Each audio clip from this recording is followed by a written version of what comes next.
Szervusztok, srácok! Megnézzük az új szezon bejelentését.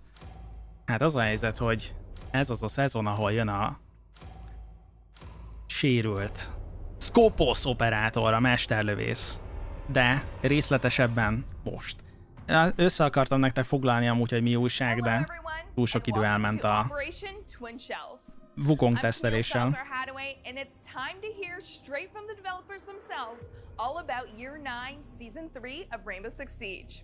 This season brings an innovative new operator and a versatile new weapon.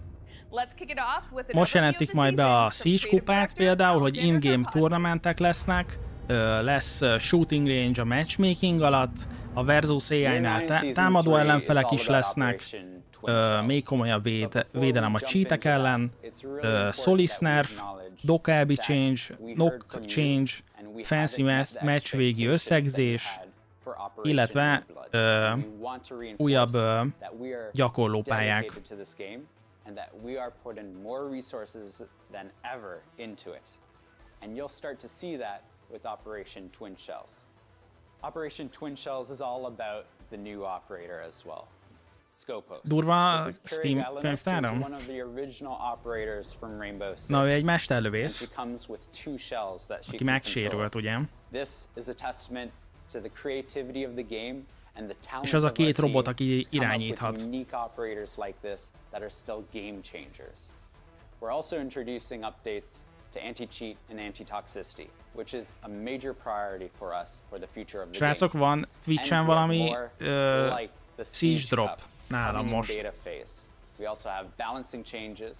We have after action 2.0 coming online, and we have so much more for you. We can't wait to dig into it. So let's begin. És mit lehet szerezni? Cheating and toxicity Hoppá! are not just concerns for you, they are critical issues for us as well. To address this, we've restructured our team to dedicate even more resources to these challenges.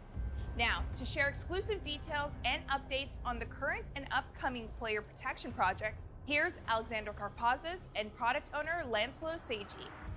Csak mondom, a legfontosabb topik a szezonban elvileg a cheat. A cheaterek eliminálása. More than just battle eye, we have 6 detection systems running at any given time, so that we can catch cheaters. And we're constantly improving these systems. On top of this, we want to talk about a pillar as well for our anti-cheat, which is binary hardening. Binary hardening is the act of obfuscating and making it harder for cheat makers to access the game. Think of it like a giant library, where a cheat maker is trying to find a specific book. For us, we'll be trying to change that book's location as much as possible. And even on top of that, changing the shelves and the entire library so that it's as confusing and as hard for a cheat maker as possible, so that in the end, they cannot effectively make cheats for our game. When it comes to Siege Cup, for those that have won and have cheated, they will be banned. But of course, their teammates will have access revoked from Siege Cup as well, ensuring that competitive integrity remains in Siege. Another area of improvement is time to ban. 75% of bans are happening 12 hours sooner now. And this is something that we'll be working on in the future to reduce that time as much as possible. As you may have seen in our August update for anti-cheat, the team has grown in size. It's now a multidisciplinary team that is actually one of the largest in-house anti-cheat teams in the world for any given project. And for us, that means we're totally dedicated to making sure that Siege is the best it can be when it comes to anti-cheat. In the anti-toxicity team, our mission is simple. Ensuring a safe space for all players in Rainbow Six Siege. It means protecting the community from recurrent and highly toxic players, while rewarding Our mission includes handling features like reverse friendly fire, text censorship, reports, abandoned penalties, match cancellation, commendation system, and of course, the reputation system. Our philosophy centers around 3 key principles: transparency, understandability, and clarity. In its current state, the reputation system has some weaknesses and is not trusted by the community.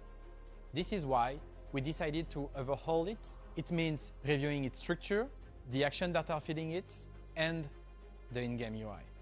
And to be clear, a single negative action will have a minimal impact on you. Only the recurrence of this action will affect your reputation. We aim to give you access to those changes in Y9S3.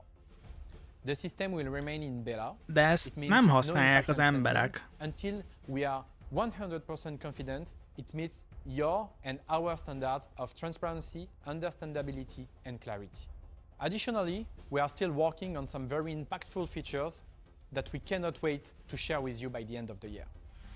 Arra használják a reputációs rendszert az emberek 90%-a, hogy szétreportolják a másikat, csak úgy. Mondjuk ezzel még van mit fejleszteni, mert nekem úgy jött a voice abuse-om, hogy full némit vagyok játék közben. Ja, ezt mondom.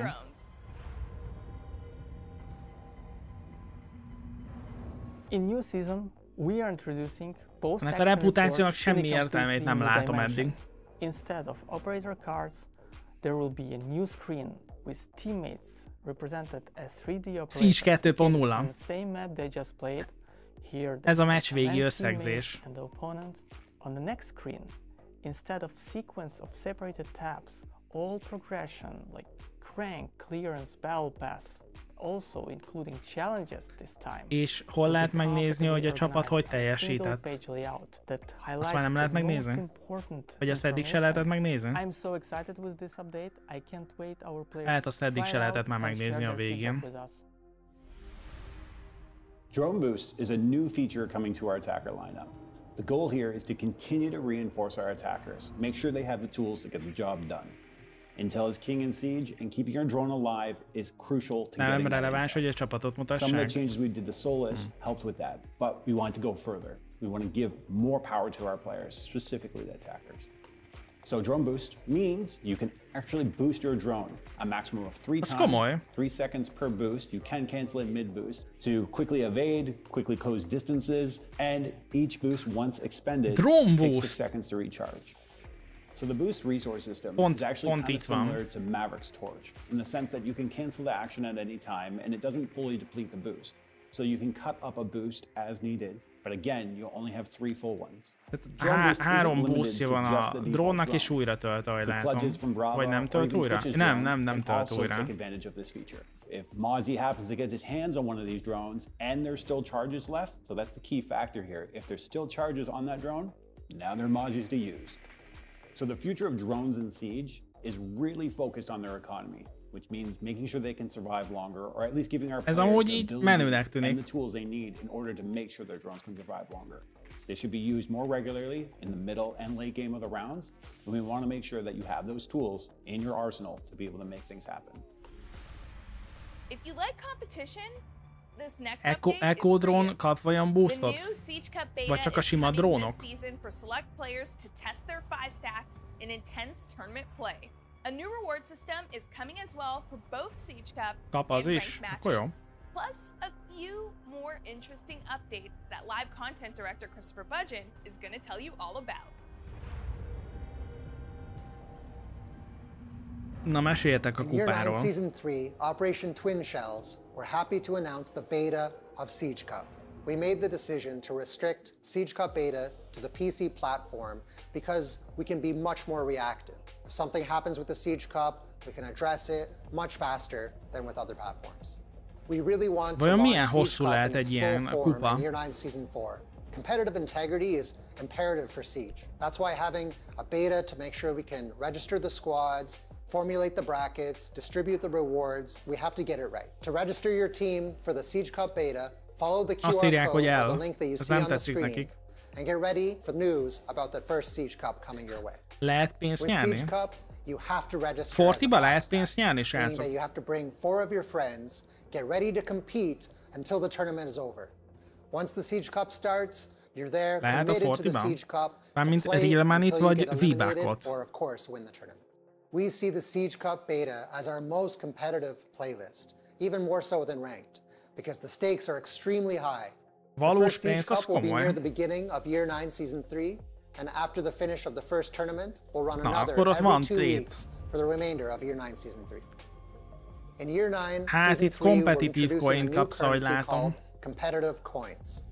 Competitive coins are exclusive to our competitive playlists, that being Ranked and Siege Cup. Get as far as you can within the ranks, as well as play as many Siege Cups as you can to get competitive coins to open these exclusive packs. Exkluzív pak a kupásoknak és a rankedeseknek. Jól értem, hogy a konzolosok kapnak egy bónusz pakkot, mert nekik nem lesz kupájuk? You'll be able to enter the shooting range to stay warmed up, ready for your next match. Additionally, we've also added a cover feature within the aiming lane. Now you can have covers pop up from the ground. Dummies will hide behind them and take position as you try to eliminate them as you warm up your aim. Both PC and console players will be able to enter the shooting range during matchmaking. 1v1s have become more popular within Siege, and that's why we've now added a 1v1 custom preset in custom game. There are two presets for 1v1s in custom game, short and long. The short preset allows you to play 6 rounds with 4 rounds to win and 1 overtime round. In the long preset, it's the first to 8 rounds, but if the match gets tense and it's really tight, there are 3 overtime rounds. In both of the 1v1 presets, all maps are available. The prep phase has been lowered to 20 seconds. It's perfect for one player to get set up and ready for the attack. The long game mode is the featured game mode in both 1v1 presets. Role swap every round. You play attack, then defense. This will continue until whoever finally wins the match. With every new season, the question arises, which operators will be Körönként targeted változik, for hogy balancing, támadó and how will they vagy change? védő. Game Nem designer tudom, hogy ez miért jó. has all the answers, plus spoilers. It's Solis, Dokkaebi, and Nokk. Spoiler! Na nézzük. We are implementing the second round of changes for Solis. We know that our previous package was a bit harsh. We've been monitoring data just to see that everything went well. What we've seen is a decrease in ban rate and also in presence, but a steady trend. Konkrétan, hogy prep phase-ben nem lehet használni a Solist, amiatt már nem is használják, szóval, hogy így azért nem bannolják annyian. Now Solis will use only the center of the screen to detect the gadgets, and those gadgets will be unidentified. You won't know what they are. The second pillar is the scanning or identification mechanic. Now we call it overclock, and once you trigger the overclock, your energy is refilled, and you'll be able to see every gadget in the center of the screen as identified. You'll know what they are. Aside from that, Solis will emit a warning to every observation tool in the enemy team within the range of detection, so they will know that you are overclocking and that you are seeing their gadgets. The third pillar is the energy access. Now Solis Spec.io will last longer and will require less energy to be activated while reloading. Also, these new changes give us more balancing levers that will help us adjust Solis in the future.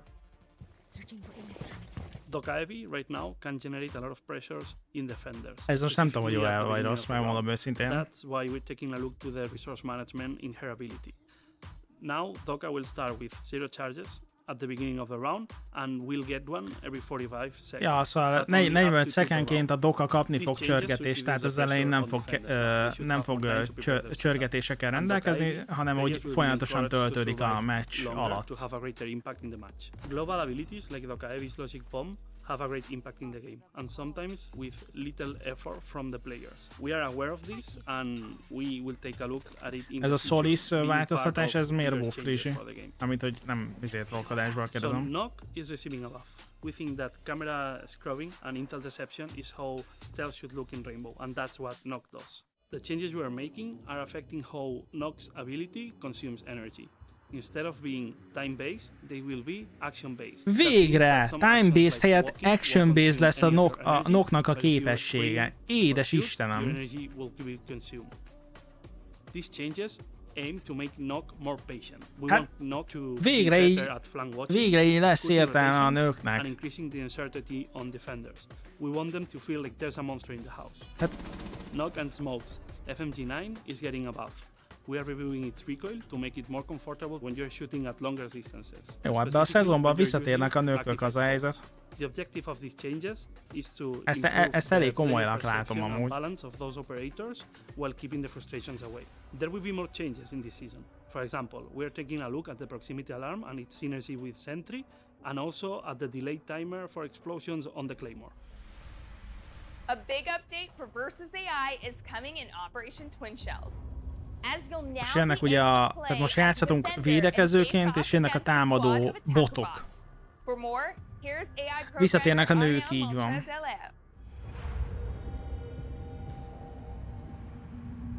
Hát eddig ugye eltűnt, így meg a csapatodnak tudod kólolni és tovább keresni a dolgokat.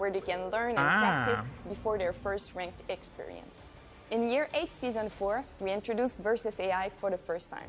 Since then, we keep adding more operators to play with and against, more supported maps, and we keep integrating more AI behaviors. This season will be significant. We're introducing Versus AI to ez már a 2.0-ás Versus AI, srácok. We want to give the players the opportunity to play the other side. For the first time, players are going to be able to play the defenders against a full team of AI attackers. The AI attacker team will feature 5 operators: Ash, Thatcher, Termite, Nomad, and Sledge. As a defender, the player will be able to choose between 16 operators, including the new one, Skopós. New players are going to have the opportunity to learn how to react to those attackers' behaviors, but it will also give them some ideas of how to play themselves when it's their turn to play the attackers. Both beginner and advanced game mode are going to offer the full match experience at launch. Similar to a casual game, the player is going to enter as either a defender or an attacker against a full team of AIs. They're going to play on one of our 8 supported maps, az egy iszonyatosan rossz üzleti döntés volt a Ubisoft-tól. And we want to make sure that Versus AI gives a real feel of what it's like to play Siege. Azt hitték, hogy megcsinálják Big Money, az közben nagy felsülés lett belőle. Na, új operátor, új dimenziók. Talos and Colossus. For insight into the visual design of this operator, we'll hear from art director Joanna Sweet. And for a breakdown of the new gameplay opportunities she offers, we'll go to game designer Justin Larange Alualia.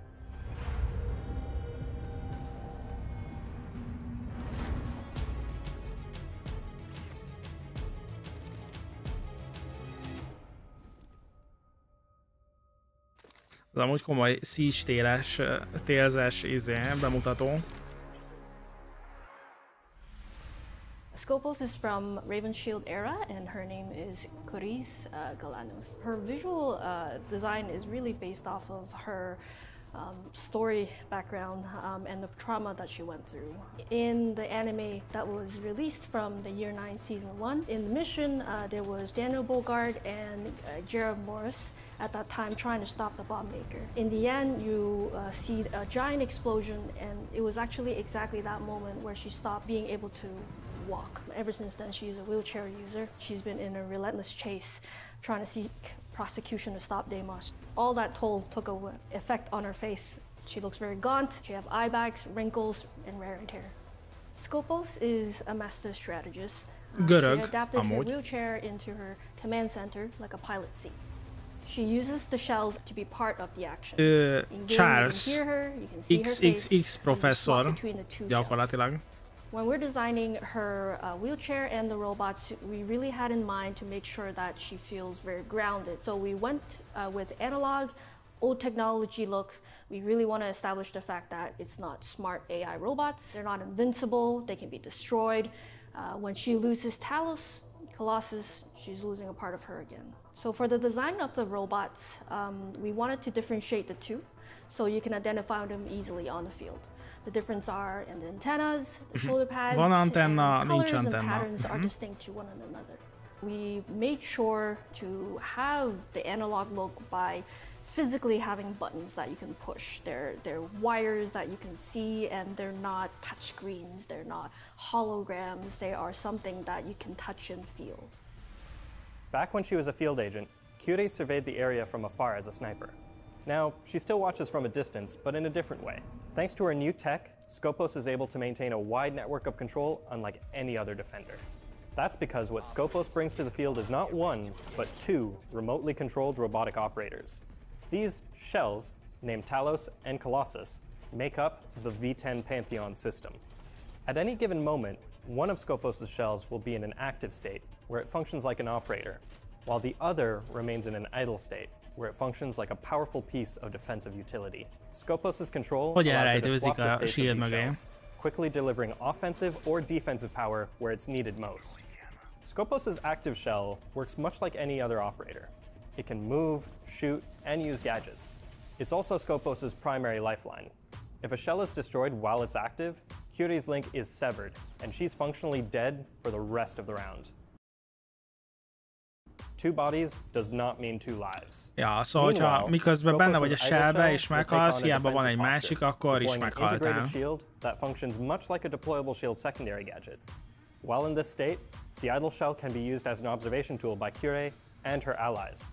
Additionally, Skopós can access her idle shell's camera directly at any time with the gadget button. While Skopós is looking through her idle shell's camera, she'll have the option to swap shells. Activating the swap sequence will put her active shell into idle mode and put her idle shell into active mode. The only catch is that the active shell needs to be in a position where it can deploy its shield to perform the swap. Skopós' HUD has an indicator that will make this easier.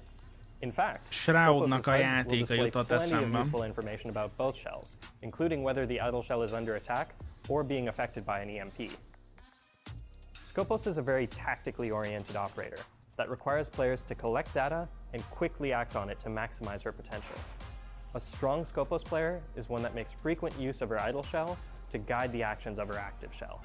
For most players, Skopós will likely be a shallow roamer, operating near the bomb site while having the means to extend into a deeper roam or fall back and anchor as needed. If used strategically, she has the power to be one of the most mobile operators in the game. Skopós' idle shell can be a very strong piece of utility. Having the combined properties of a deployable shield and a bulletproof camera, this shield can offer a large amount of intel from relative safety. Skopós' idle shell is most effective when placed in key areas for the defenders to hold so that it can provide information and serve as a launching point for when the enemy least expects it. Tunnel's coming out. Skopós is bringing a brand new gun to Siege, the PCX-33 assault rifle. Új fegyver. Curie may not be bringing a sniper rifle into battle, but make no mistake, her shells are still packing some serious firepower. This weapon is precise, deadly, and heavily customizable, making it a versatile tool for a versatile defender. For a sidearm, Skopós carries a P229, a throwback to Curie's days in the Greek Special Forces. Skopós also has access to secondary gadgets. These are shared between her two shells. Her first option is impact grenades, a great choice to maximize her mobility and roaming potential. Alternatively, ez a karakter jó lines. ezekben brutál erősnek tűnik, amúgy. Helping her know exactly the right time to take action. Mondom, nekem ez a karakter olyan, mint hogyha a Spectre Divided-ből jött volna. Durability and mobility. Given their unique nature, Skopós' shells have a few special interactions.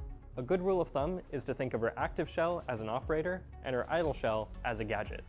The first interaction you might wonder about is EMPs and gadgets that target electronic devices, like IQ.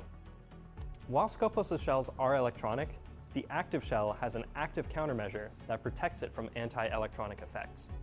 It won't completely stop them, but it will prevent Skopós' active shell from being fully disabled by them. This protection doesn't extend to the idle shell, however. Disabling effects will prevent Skopós from using the camera and swap features. Skopós' greatest counter is Dokkaebi. The hacker's calls are a threat to any roamer, but they also block Skopós' strongest escape plan. Additionally, Dokkaebi's universal hack can give her team access to the idle shell's camera. Brava's clutch drone can overheat Dokkaebi Skopós' hozzáfér Skopós offline sejéhez. Warning on her HUD. If she's fast enough, Skopós can swap to activate her countermeasures and prevent the overheat.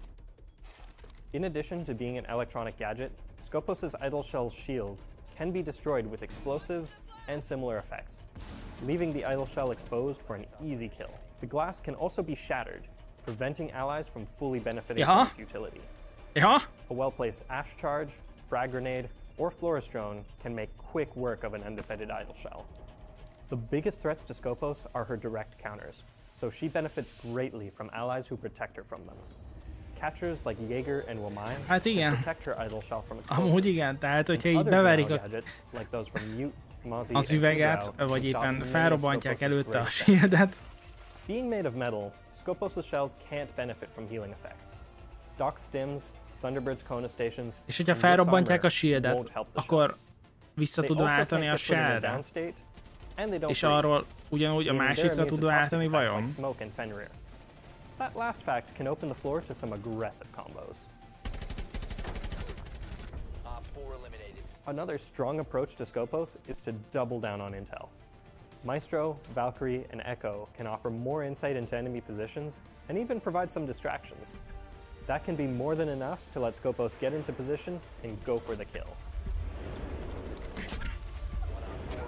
Skopós is designed to embody the key aspects of being a defender. Biztos így Gathering lesz. information Hátba késeli az responding to attacker strategies. Skopós brings a level of adaptability that, if left unchecked, can turn the tide on even the strongest of attacks.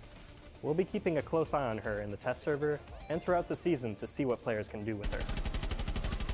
Loading you now. You won't see his face, ever, but you'll probably recognize his Amúgy voice. ez elég beteg ez a karakter. It's Marley, and he's here to give you his own special brand of insight into the new operator, new balancing updates, and all that Operation Twin Shells has to offer. Nem tudom ki ez a Marley, srácok. First impression of the new operator was definitely, oh, they've broken the game, this is it. But then when you see how it actually plays, it's amazing, it's mind-blowing, and it's definitely the most versatile operator on defense. The new weapon she's got is another assault Valószínűleg szeptember 10 az új I love operáció. that weapon. The best strategy that I've found with the new operator so far is definitely finding my typical mirror window hiding spots on defense and planting one of the shells in the corner and hoping everybody walks right past it and then switching to the shell when needs be, and yeah, the rest is history. During the playtest, the hardest counter that I noticed, definitely feel like Flores drones are a big issue. If you're leaving your body somewhere, it's gonna get destroyed. The balancing changes this season have got me really excited. The changes to Nokk are really exciting. I'm going to be playing her completely differently to how I used to. I'm going to be sitting under cameras and yeah, really exciting. And I'm glad to see the new Solis change as well. I think that's a great change. Now you'll know when there's a Solis below, when you're droning, and I think that's amazing. The Siege Cup's going to be another level. So ranked is sweaty and fun and competitive, but Siege Cup is going to bring a whole new level of sweat and passion to Ranked Succeed. I can't wait for. Who will I want to challenge in the 1v1 custom match? What a silly question. Jinxie, I'm ready. Overall, I think it's a really refreshing and exciting season. Year 9 Season 3 is bringing what I think is one of the most exciting operators I've seen in a long time. I can't wait to see all the fun and different plays coming from people. And I just think overall, alongside the balancing changes, it's just going to be a great season. Jinxie az nem a Siege-nek a Tyler Vine-ja? And that's the full rundown for Operation Twin Shells, which is hitting the season test server tomorrow. Jump in and see how Skopós, Talus, and Colossus change the way you defend a site. And as always, remember to report issues you encounter while playing to R6Fix for a chance to earn a tidy reward for your efforts. Now, don't leave just yet, because we've got one more thing for you. It's Jager in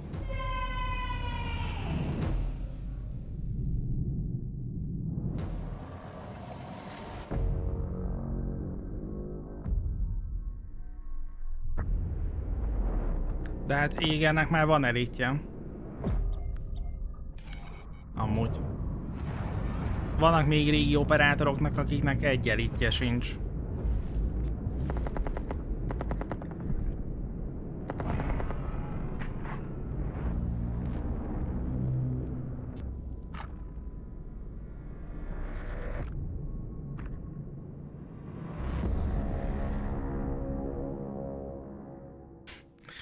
Talán ez olyan volt, mint egy 10 évvel ezelőtti videó.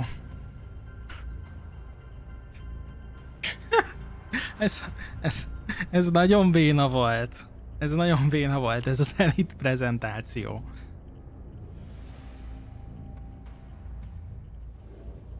Mute is kapott már egy másodikat ebbe a szezonban? Na ott van, szeptember 10. Akkor jól mondtam. A szeptember 10-et. Fú! És lefagyott közben. Vagy ennyi volt? Ennyi volt, srácok. Ennyi volt.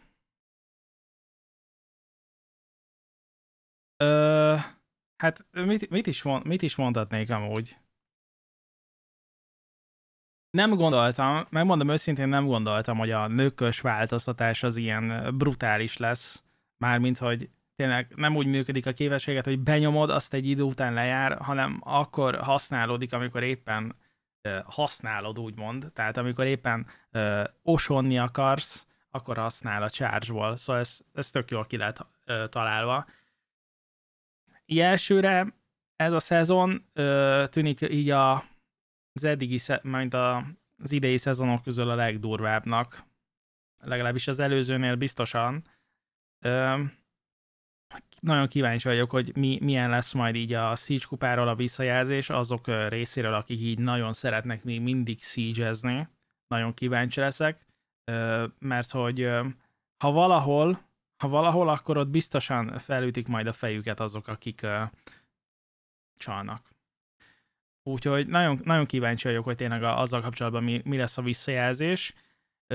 Ugye azzal kezdték az egész bejelentést, mármint így az összegzés után, hogy a csalásokra most nagyon ráfeküdtek, a reputációs rendszer hű, de jó. Szerintem amúgy, nem tudom én, amúgy ennyire nem látom az értelmét a reputációs rendszernek.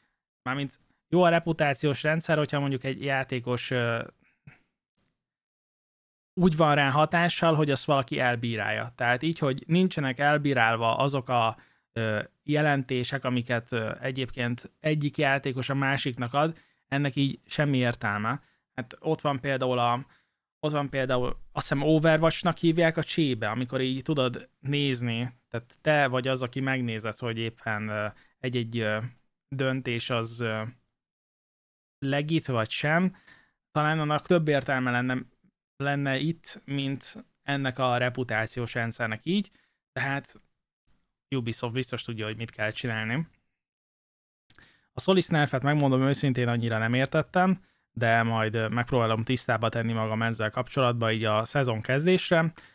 A Dokkaebi változtatást azt így, hogy így most nem kapja meg elsőre az összes charge-ot, hanem szépen lassan kapja meg a meccsel folyamatosan, ez nem vágom milyen hatás, mert nyilván nem tudnak az elején gyorsan pusolni. Lehet, hogy ez volt nagy ereje amúgy a Dokkának.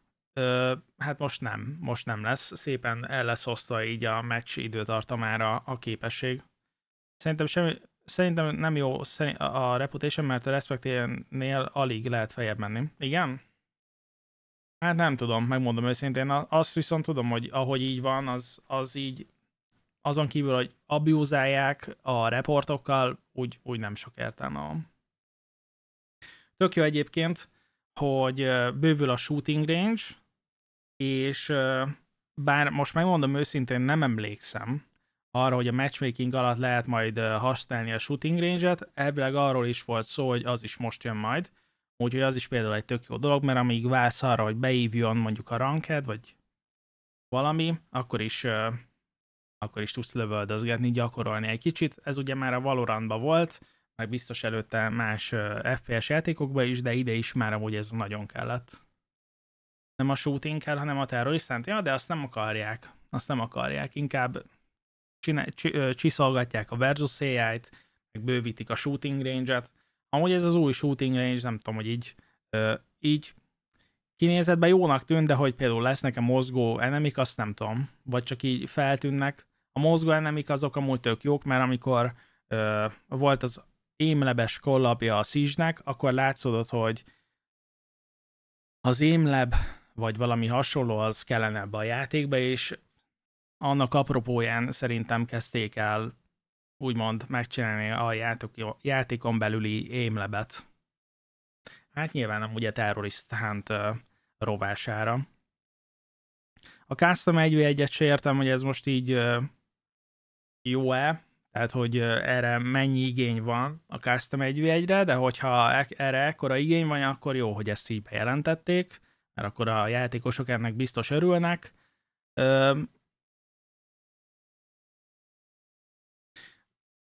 az a helyzet, hogy szezononként folyamatosan beszélnek arról, hogy így védekezés, úgy cheater védelem, meg mit tudom én.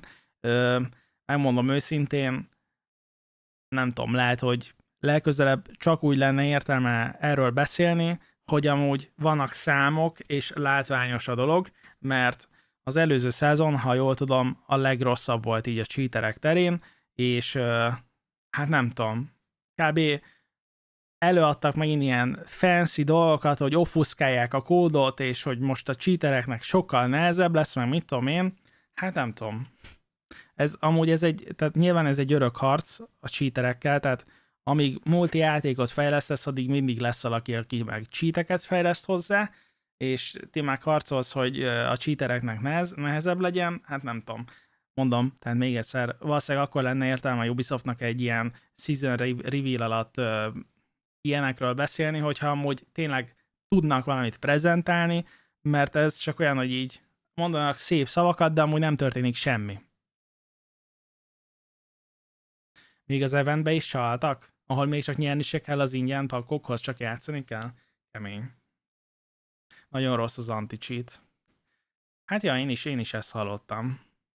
Úgyhogy Siege kupa, azon biztos, hogy többen fognak, tehát hogy ha valahova menni fognak majd a csalók, akkor a Siege kupára biztos fognak menni, azért nagyon-nagyon kíváncsi leszek, hogy mi lesz majd a véleményetek róla, mármint amikor így már próbáltátok, illetve mindenféleképpen ki akarom próbálni az új operátort, mert ez izgalmas playnek tűnik. Nekem tudjátok, hogy a Spectre-be is nagyon tetszett ez, hogy 2 karaktert irányítok egyszerre. Hát, hogy is mondjam, nagyon ilyen taktikázós gameplayt igényel. Nyilván kezdő, tehát, hogy ezt a karaktert iszonyatosan nehéz lesz mesteri szinten játszani, mert simán kilőhetik a másik selledet, amíg nem figyelsz. Tehát, hogy nem lesz egyszerű ezt játszani, viszont aki kiméneli ezt a Skopószt, hát az biztos, hogy nagyon durva klippeket lehet majd nézni. Tehát, hogy biztos lesznek klippek, TikTok, vagy YouTube shortok, vagy bármi ilyesmi, big Skopós playek. Az nagyon komoly lesz.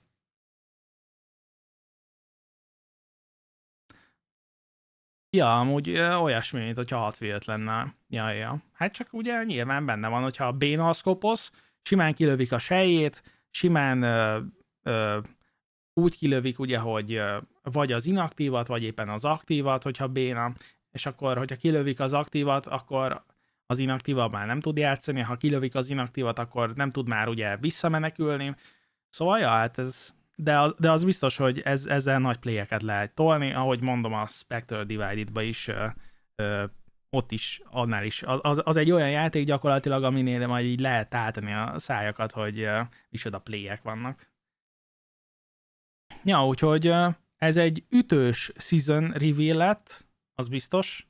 Nekem, mondom még egyszer, ez a nökkös változtatás nagyon tetszett, meg ez az új karakter tök izgalmas, meg ahogy láttam nektek, a Solis változtatás is tetszett. Mondom, azt még majd így meg akarom érteni, hogy pontosan milyen, amikor majd jön a szezon, akkor nem mondjak hülyeséget.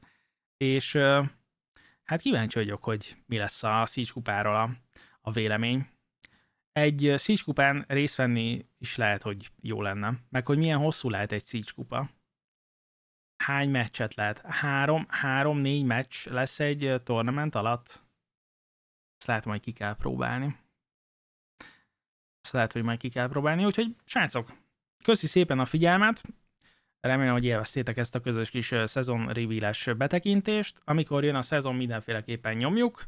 Az Elite Skin az nem győzött meg, hogy most az ott nagyon kéne. A videó meg béna volt hozzá. Megköszi a véleményeiteket.